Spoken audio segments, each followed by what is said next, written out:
downhill since Heyman. Well, a couple of years ago, my children were in second grade, and I have two children and they're twins, so they were in second grade at the same time.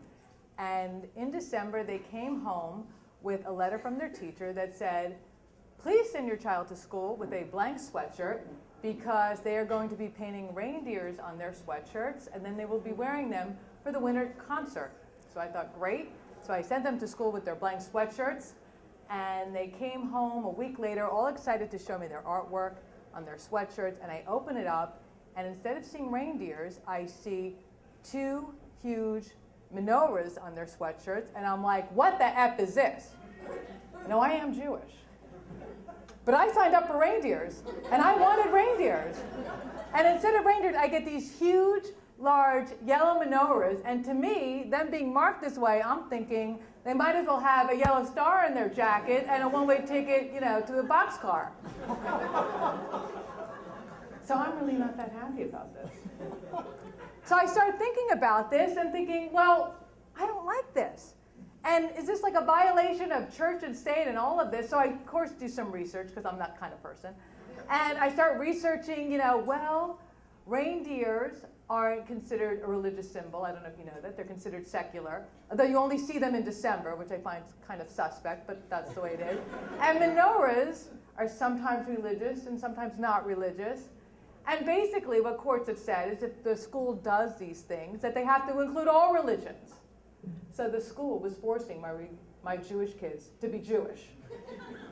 And I wasn't really crazy about that either. So I thought, well, you know what, I'm not happy about that, and maybe I'm going to file a lawsuit. And I'm thinking, well, should I file individually? Should I file through the ACLU? Do I want to name the school board and individually the teacher and the music director? So I start reaching out, doing research, and I go to my best friend, who's also Jewish, and I say, what do you think? Maybe you want to join me in this lawsuit. And she says, you're not going to be that kind of parent, are you?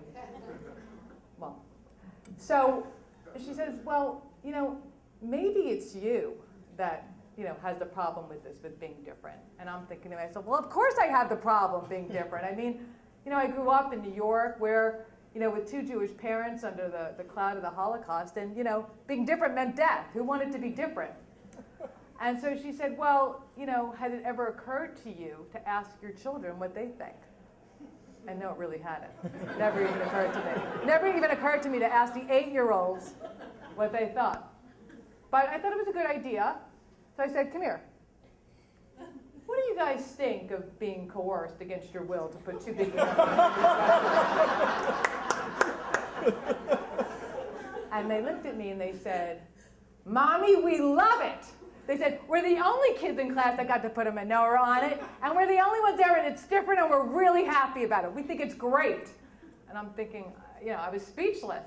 So I decided to hold off filing the complaint and go to the concert in December. So I'm sitting there in the auditorium, and the lights dim down, and the lights come up, and there are 100 8-year-olds on the stage, a herd of reindeer. And in that herd are my two little Jewish stars. And everyone's singing and smiling. And I noticed that there are, Indian children and African American children and Asian children. And it's like one big giant Benetton ad.